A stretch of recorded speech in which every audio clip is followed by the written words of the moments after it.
The Florida Podcast Network, the voice of Florida.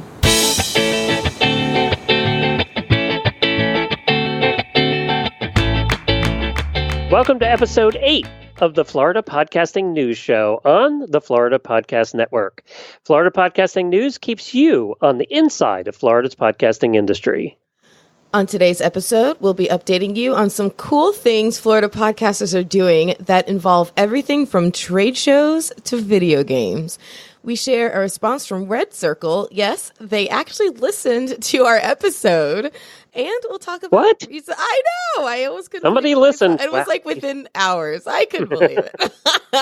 And we'll talk about recent impacts on money in the podcasting space. Then we'll turn our attention to the latest in Florida Podcast Network news. And this time we couldn't mean that more literally. And we end up with the final tip from Glenn on setting up remote broadcasts like he recently did at the Land Rover Three-Day event in Kentucky. This episode is brought to you by Flintstone Media. Thanks for joining us. This is Jemmy. And this is Glenn. Welcome back to a brand new episode of the Florida Podcasting News Show. So we found in the last month that a lot of people are listening to us that we didn't know about. But we met some of them over the last month. They reached out to us, including RedCircle, which we'll talk about a little bit later. Mm-hmm. But that's all very exciting. You know, it's interesting for me when I go out and about with Horse Radio Network, and for all of you podcasters, when you finally get to meet people in person, or they actually do reach out to you, that's always a seminal thing in your podcasting careers when you start getting feedback. It's cool. Oh, yeah, it is. It is. And you guys can send us feedback anytime you want. You can email us. I'm at Jemmy, Jaime, at FloridaPodcastNetwork.com. And you can find Glenn at Glenn at FloridaPodcastNetwork.com. And you can find the show on the 1st and 15th of every month, along with a newsletter on the 15th of every month. And you can sign up for that newsletter at FloridaPodcastingNews.com. And we do talk about Florida industry news and events, so let's get to that. Well, we have to start off our Florida industry news with a boo-boo. See, this is what happens when you read things too quickly on social media, as sometimes I do in my show prep. And last time, we made a big deal announcement about Danny Pena and the folks at Gamertag Radio making this massive milestone of reaching 1 million downloads. And then I get a text message from Danny the next day. So he listens to the show too? Hi, Dan. He listens to the show. Hi, Danny. And yeah, our bad, are really my bad. The 1 million download milestone was just for Audio Boom. They've actually reached 11 million. I thought that seemed low. I mean, we've had millions for Horses in the Morning, so I couldn't believe that he had... You know, when you said that, I was like, well, I'm not going to argue with her because I get in trouble when I do that too. So yeah, you do. Yes. But you know what the moral of this story is? First, congratulations, Danny. Second is we should never talk about somebody that actually listens. I know. We just need to make up people from now on. From now on, all I do is involve fictional characters only. Right. Well, this is our chance to make good, okay? And because of our bad, Danny, I am shoving this into the show. We just got this message. I just got it from like a half hour ago. I get this message from Danny that reads, "Big news, my friend. Our logo was added in a game. This is a huge title too. Biggest game of the year. Only 3 podcasts were selected." So for any gamers out there who are familiar with Tom Clancy's The Division, well, this is in The Division 2. And if you're a Tom Clancy fan, maybe you're just excited to hear the name Tom Clancy. But yeah, it's one of the biggest video games of all time. And so Gamertag Radio actually gets like a little logo mention and little logo love in the video game, which I think is so cool. So that's really cool. Really, really cool. So Danny, you know, he originates out of Miami. He's not only made a point to make the Miami podcasting scene amazing and but he's drawn attention to podcasting in general. So way to go. You're killing it, Danny. He is kind of in the Hall of Fame for podcasting too. He's got that little thing going for him. He is. Well, thanks to the folks at Ubisoft and Massive Entertainment. For even recognizing wanting to put podcast logos in their game in the first place. So that's pretty. That is really cool. Huge. All right. So you have the next bit of news for Florida. Yeah, another Florida podcaster is Carmine Denisco of Inventors Launchpad. He's from the Tampa St. Pete area. We saw him at Podfest, actually, and he got press passes for the first time to one of the largest trade shows in the country, the National Hardware Show. He doesn't show about eventing, so it makes sense that he would go to that. People with tools. But the reason I bring this up in the news is when I started 10, 12 years ago, just to get a press pass for a horse show was nearly impossible because they didn't know what a podcast was, and they didn't acknowledge us as real. And it's true. And, even up to recently, we've had to fight to get press passes at large horse shows. And we're the largest network for the horse world. In podcasting. But it is getting much easier. We're starting to be recognized. And Carmine, I hope you had a great time. And actually, I'd like to talk to you. If you're listening to this, I'd like to talk to you about going there and what happened. Because I think that trade shows and shows of any kind, whether they're wholesale, retail, or open to the public, are so important to go to. It gets you out in front of the important people. Remember the saying, it's not who you know, it's who knows you. Well, by going to trade shows, you let a lot of people know who you are. Exactly. And podcasting is one of those industries that crosses over into every other industry. So the more that we get podcasting as a thing out in front of, whether it's hardware and tools or it's the restaurant industry or travel, whatever it is, it's good for us to just get the idea of podcasting out there. So trade shows are one way. And we're going to talk more about how we did that in the last month too, later in the show. But yeah, so trade shows are a good way to do it. And we're going to do one of the tip segments because I've done 1,000 of them. As you can tell by my press passes on the wall behind me, is about 1,000 of them. We're going to talk more about. The wall hasn't fallen over, to be honest with you. There's a lot of them. So we're going to talk more about that in the tip segment in a future show about what I actually do at those trade shows and events. I mean, Jemmy and I did one last year in the travel industry, and we're still reaping the rewards of making those contacts, 12, 18 months later. Nothing still beats face-to-face. And speaking of face-to-face, I got to get up close and personal with a bunch of fresh faces in podcasting. So my buddy Paul Desmond Adams and I got to host a Palm Beach Podcasters Meetup group. It was so much fun. We did it at Venture X in Palm Beach Gardens, and it was just great to see that group start up again, get recharged. And we have another event now scheduled for June 4th. So if y'all are in the Palm Beach area or anywhere in Southeast Florida, we actually had someone make the trip all the way from Miami. A mother of twin 4-year-olds, by the way, came all the way to Miami. They're just to get away from the kids. She didn't care. No pressure to make it worth her while. She didn't care how far she drove, just to get away from the kids. You're right. I was looking at it all wrong. She was just trying to get away. She had an excuse to tell her husband, "Here, you take them." Well, if you need to get away, June 4th at 6:30. You can find all the details at palmbeachpodcasters.com. Okay, and in our general news, we want to throw a big shout out to RedCircle. So RedCircle, we talked about briefly on the last episode. It's basically a cross-promotional platform. It's a way for small podcasters to get their name out there by promoting each other on each other's shows. They actually put ads on each other's shows, didn't they? If I remember. Yeah. So they're basically, once there's a mutual agreement between the two content creators, RedCircle takes over and can insert the ads. And so you do have to be hosted on their platform. And so we weren't really sure about all the details, which was very clear. We made it obvious when we were talking about it. Big surprise. We said, we don't really know. We're kind of just now processing it. So, we had lots of questions. Anyways, my big kudos to RedCircle is not just that they listened to the episode, which thank you so much, but just that they were so quick to answer us. I mean, literally within hours of the episode coming out, they had this response. So they posted this response on Twitter. It says, "Thanks for the discussion. To answer some of the questions you raised, RedCircle doesn't retain any copyright over the content that's uploaded to our platform." That was our main question. Do we own it or do they own it? Yeah, because we always are very wary of when someone wants to host your content for free. What does that mean? So there are a lot more implications in free hosting or hosting of any kind, but when it's hosting for free, you're like, hey, what are they getting for it? It makes you immediately suspicious. So that was good to know. All right, so they go on. With RedCircle, you always own your own content. Our cross-promotional ads run on all of the player apps like Apple Podcasts, Google Podcasts, etc. And you're right that you have to host your content on RedCircle to take advantage of the cross-promotional features.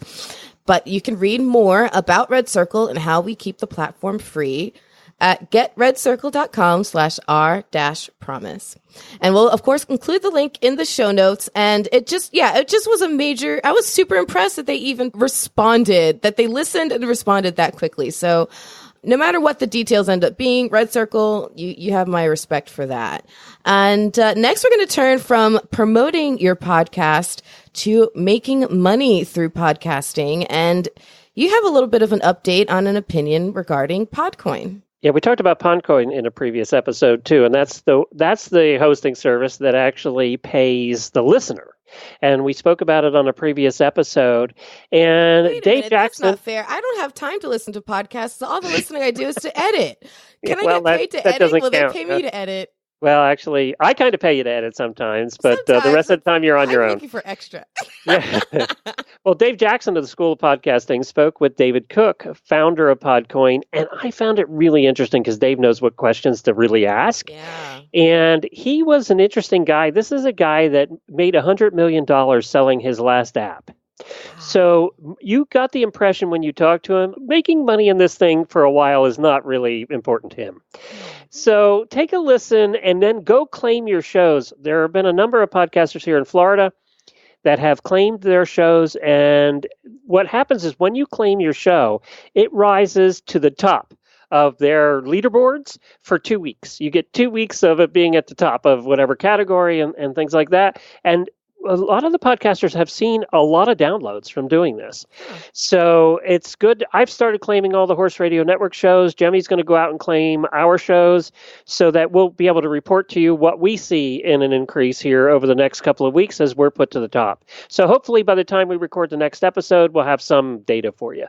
But go to schoolofpodcasting.com, listen to the latest episode. It's labeled Podcoin. You'll see it there. And take a listen. It was very interesting and probably worth a little bit of time to do. And then go listen to our shows on Podcoin and apparently make a little bit of Podcoin yourself. That's right. That's right. And speaking of money in podcasting, we got this news the other day and just almost couldn't believe it. So The Verge put out this article about Podfund, and it's one of those moments when you're like, all right, where's the small print? There has to be a catch-22. This is too good to be true. So, well, Podfund, it's a new company, and its idea is to give podcasters between about $25,000 and $50,000 just to help them grow, right? Now, it's not completely altruistic, obviously. Otherwise, Podfund wouldn't be able to be a fund for very long. And so they do it in exchange for part of your yearly revenue. And that revenue can come from anything. So you can think of it as your ad revenue, but also like if you sell swag for your show or you go take your show on tour or anything like that, then they're going to make a percentage off of that for the duration of the agreement. So they do make some money and they try to make smart investments, and they look at podcasters that have proven that they have a good vision, that they have a good starting off point, that they've had some traction. So they have a good team behind them. And actually the guy who started this, his name is Jake Shapiro. And you may know that name from the podcasting world because he co-founded the podcast listening platform Radio Public. So he is a guy who's been in the industry for a long time, and he just has seen basically a need for independent podcasters to get extra funding and really get their show out there better. So you can use their investment for anything pod related. So getting equipment, hiring a host, any of that stuff, paying for editing, anything related to supporting your podcast, you can use the funding for. So there is a payback situation. If you cut out of the deal early, then you have to pay back quite a bit. Like within the first year, it's 1.5 times the funding. The fourth year, it's 4 times the funding. So you want to make sure that you're in it to win it and you're in it for the long haul. But aside from that, it seems like a pretty solid deal. I mean, I had my brother, who is a top corporate lawyer, top corporate lawyer, look at the terms and, in a nutshell, he says, that sounds pretty good. So that made me feel pretty confident. Anyways, we're going to include a link to Podfund and to their terms, both in the show notes. So if you want to check it out for yourself, I mean, it must be pretty good. One woman who was their early investments, Erica Mandy of the Newsworthy, is a friend of ours. And, we trust her judgment, and she was in it pretty early. So she had some really wonderful things to say about them. And we just think it could be something really cool for independent podcasters to check out. Well, one of our second largest, biggest audiences in terms of countries for Horse Radio Network has been Canada since we started almost 11 years ago. And for Finding Florida show, it's Canada as well. And the numbers are proving that now. Edison Research and Triton are telling us 36% of Canadians 18 plus are now weekly podcast listeners. Wow. So monthly, that grew 36% year over year.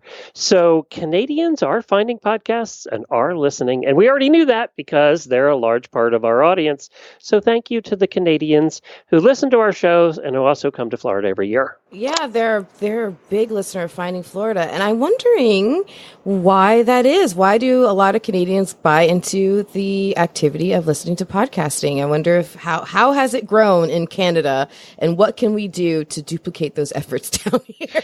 And it was interesting because our third in the Horse Radio Network is Australia, New Zealand. Mm-hmm. And in Australia, New Zealand, these numbers just came out too, and it was only 22%. So it's not as high as in the United States or Canada. Yeah, and our third was France, and I think that's because half my family lives there. I was going to say, because France doesn't even show up on mine. So I was like, how are we getting France? It's all my family. Well, vive la France. That's all I have to say. Oui, oui.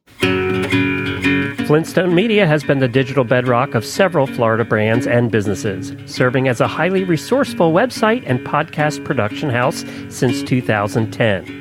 Ready to be seen? Flintstone Media has crafted the online presence for dozens of brands. In creating an intelligently built website that acts as your business's beacon, Flintstone Media will craft solid and attractive content to control your brand's message, collect visitor data, and showcase what you have to offer. Ready to be heard? Work with a leader in Florida's podcasting industry and add a podcast to your brand's content offerings. From setup through recording and distribution, Jemmy will lend her experience producing over 500 episodes and make the process of creating your show simple and easy for you. Visit flintstonemedia.com for website and podcast samples and to ignite your digital presence. That's flintstonemedia.com.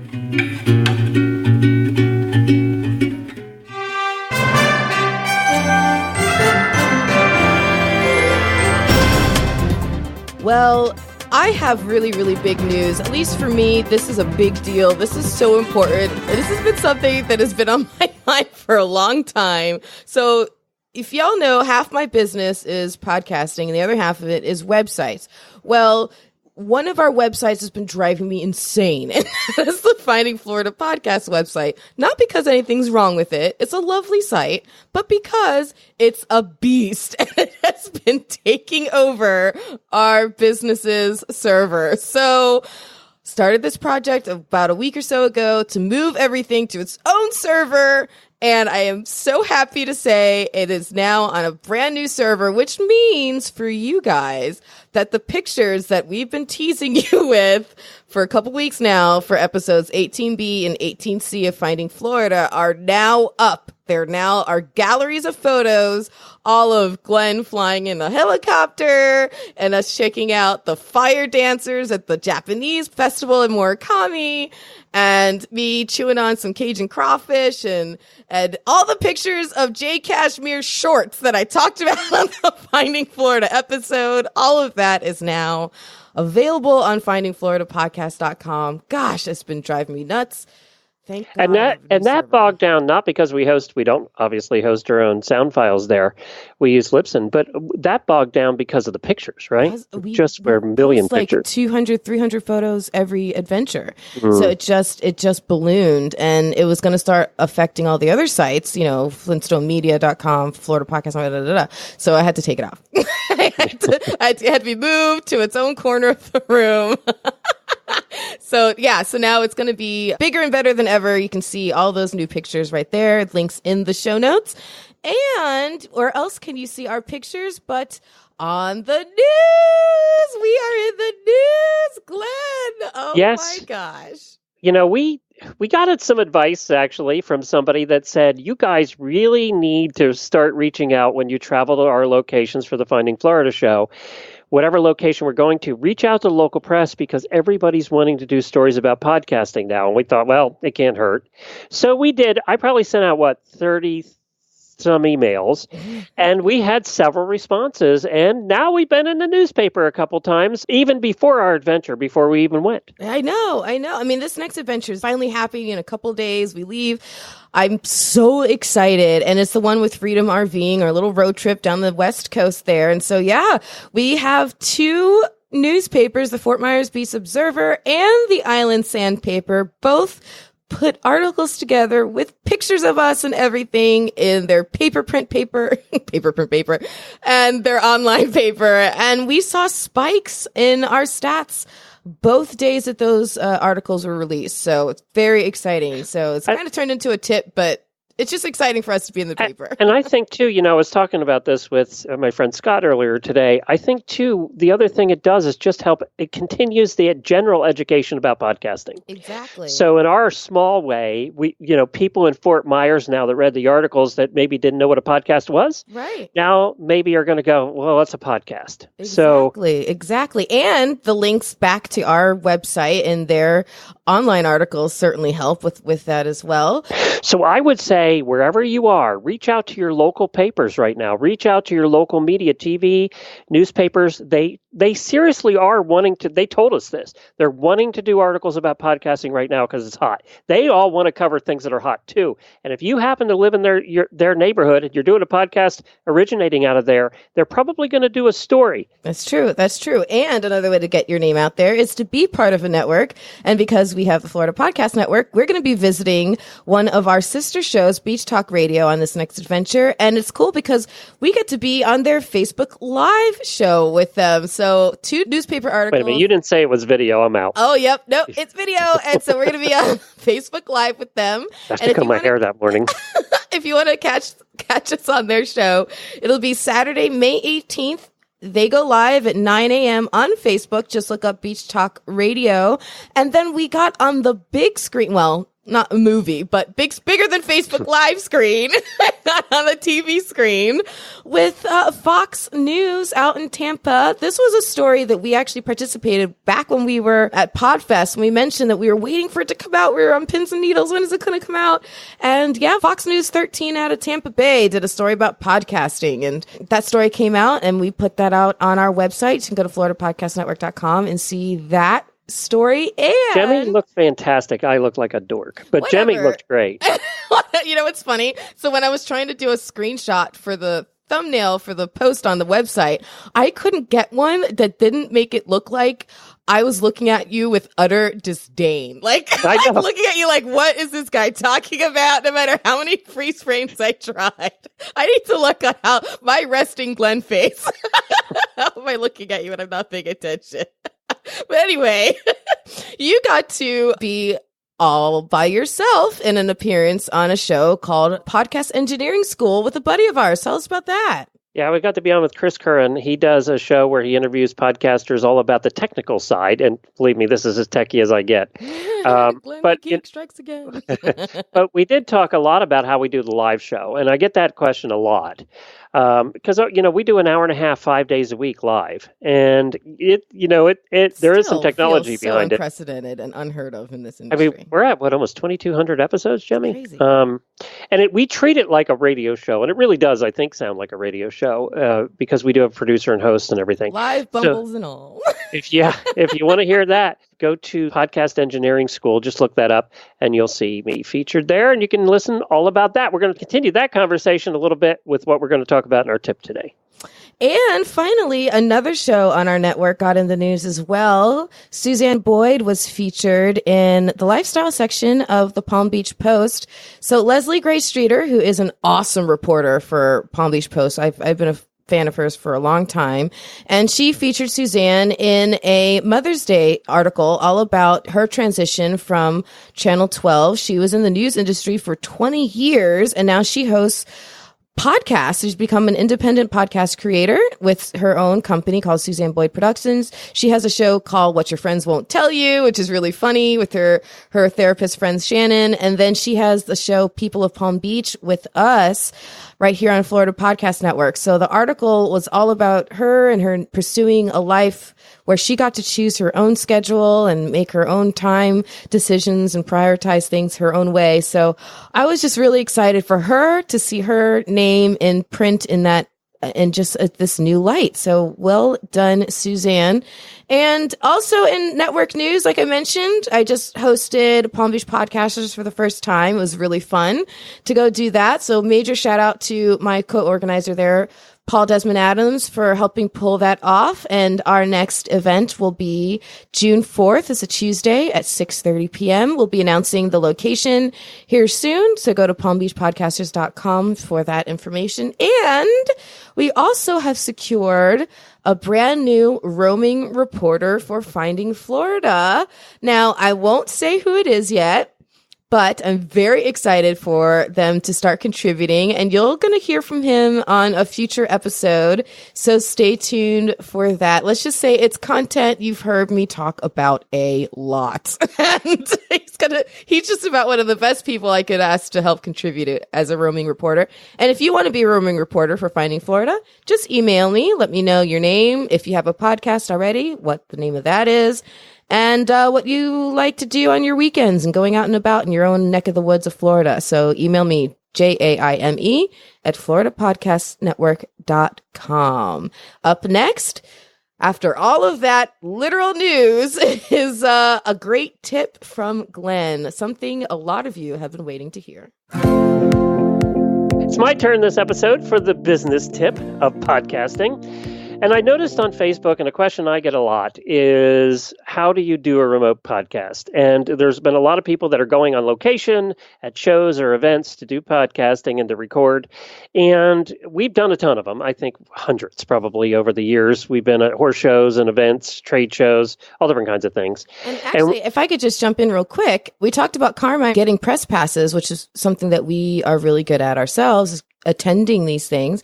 But something more to the point, and what I really want people to listen to with an ear of, is this is what you can do when you position yourself to be part of it somehow and become a podcaster on the scene. So go ahead. It's an extra dive into the use of trade shows. Yeah, and actually being set up at when we go to events like the one we just did, which is the largest horse show in the country, it's in Kentucky at the Kentucky Horse Park, they have a press room that probably has 100 people in it. And we intentionally don't do our remote recording in the press room because people can't see us in there. The only people that see us in there is other press, and they don't care. And it's loud and, that kind of thing. So what we ask for when we go to that show is to be in the trade show area. And the press people got us in touch with the trade show people. So we're set up with all the stands are where people are shopping. So we're right there on the concourse, and then we set up there, put our banner up, put flyers out and things. So when we're not recording, our table stays there during the show. And then we gave away all our flyers. So we get some press while we're not recording, but while we are recording, then people are walking by and they're stopping to listen and they're picking up flyers. So it gets us out in front of everybody. I think that's part of it. Is every show we do, we ask to be in front of everybody. Even if it's a trade show, wholesale, retail, we ask to be on the floor so that everybody sees us at some point. Right. Closer you can be to the food or the bathrooms, the better, by the way. It's true. Tip there. That's an extra tip there.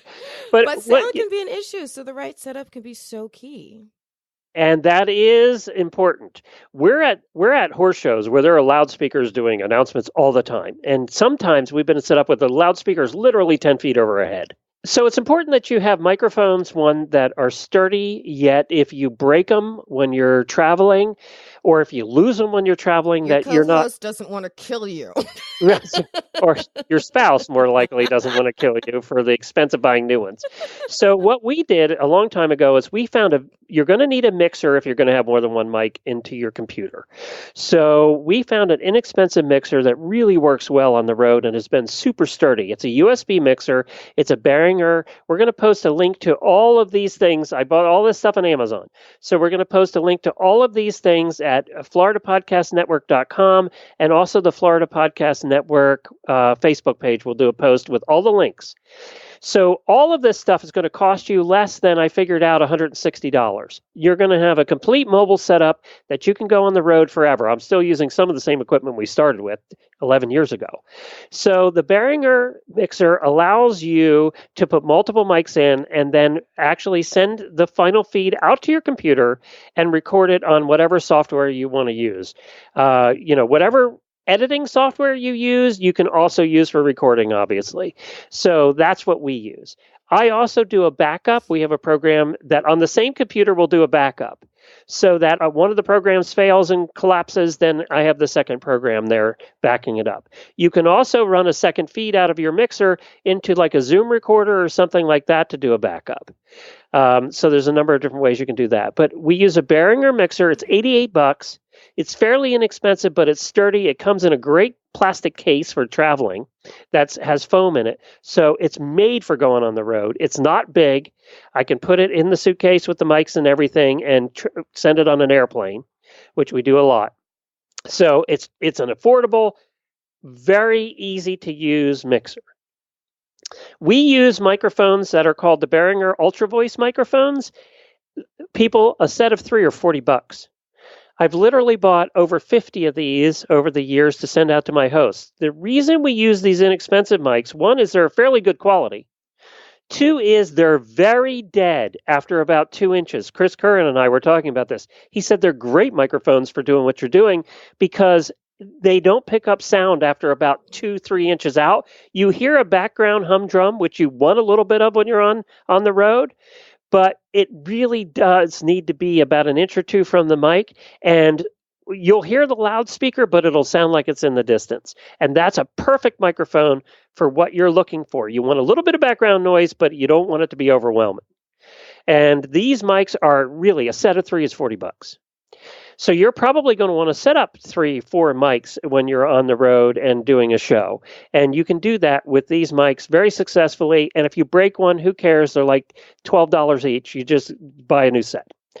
So they really do work out well with that. You're going to need your cords and your cables and everything, your stands and things like that.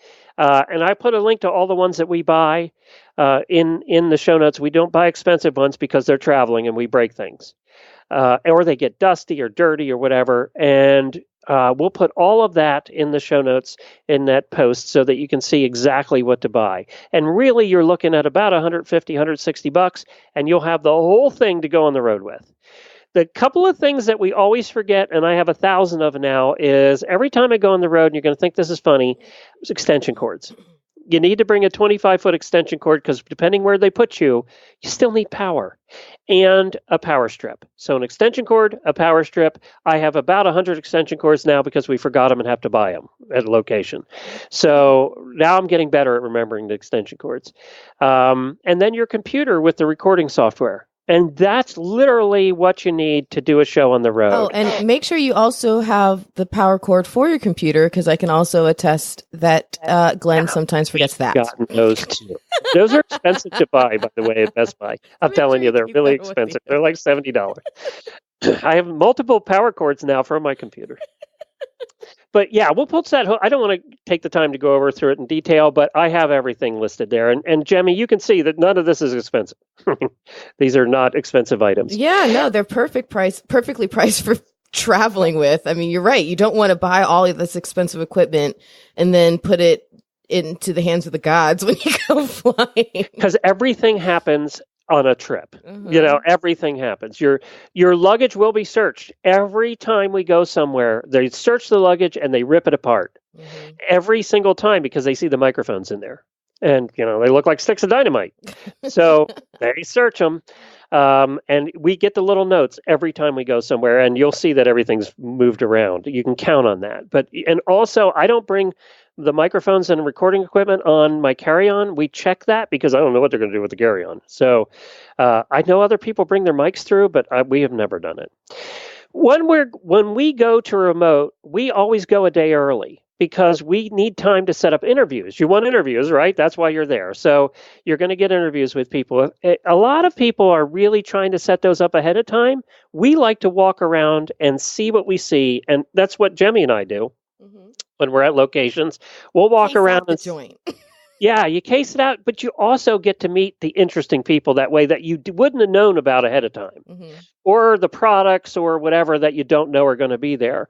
So we need that day ahead of time to really do that. Now, what we've started to do, we used to insist that everybody come over. We had a set recording time at the show, that everybody came over the next morning at 9:00, and we had our 10 guests, and we lined them up, and what would happen is they get busy at their booth and didn't show up. So now what we do is we actually, as we're walking around that day before, we'll record interviews on our phone and then splice it in later.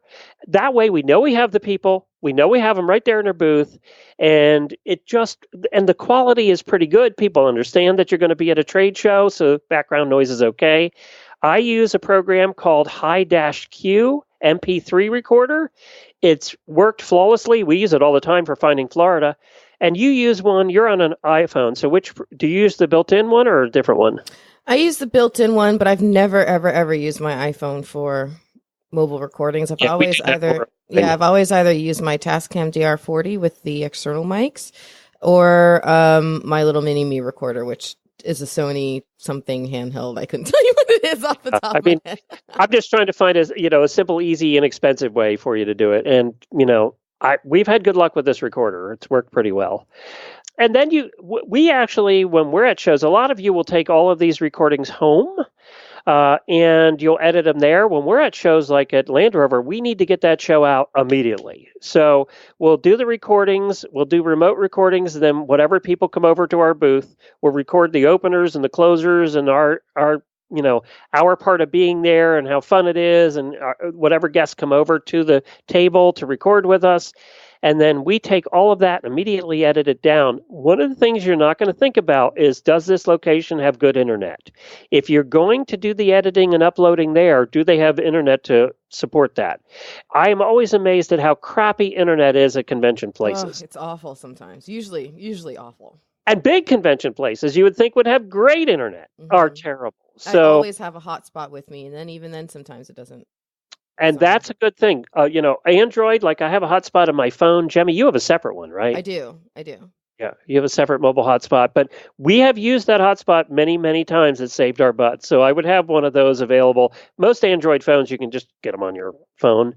But, Jemmy has a separate one. Is that still through your carrier? It's still through my carrier's hotspot? Yeah, it is still through my carrier. But it is amazing how much better the signal is that comes through my hotspot than that comes through my phone. So when I turn on my hotspot, it's like a signal booster for my phone. And then, as far as who you're getting there and why this is important is because, one, these people get to know who you are, but we always try to get one of the organizers of the event on first. Matter of fact, Jimmy and I still do that. We try and get one of the organizers of the event on because it ties them in. It's usually not the person that you got the press passes from. It's usually somebody higher up in the organization, and it lets them know who you are, and it just gets a relationship going. You want to make friends with that person. Yes, you do. Because that person is usually involved in some way, form in the industry and not just that show. That could benefit you in a different way, whether it's advertising or contact in the future for whatever. That person is so important. So always try and get one of the organizers.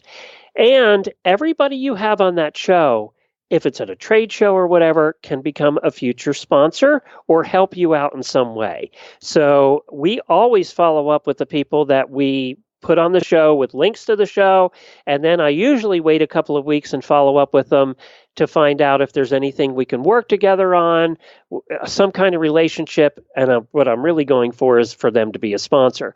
And once they're on your show, that is so helpful to developing that relationship. You have a reason to contact them, and then try and work in the sponsor angle or prize giveaways or some way to get them involved. And once they're on, you want to make sure that they sound really, really, really, really good. So everything that you just mentioned as far as what kind of equipment and stuff is just absolutely key. And one extra little tip, because I learned this the hard way in the recording of my last episode for Finding Florida.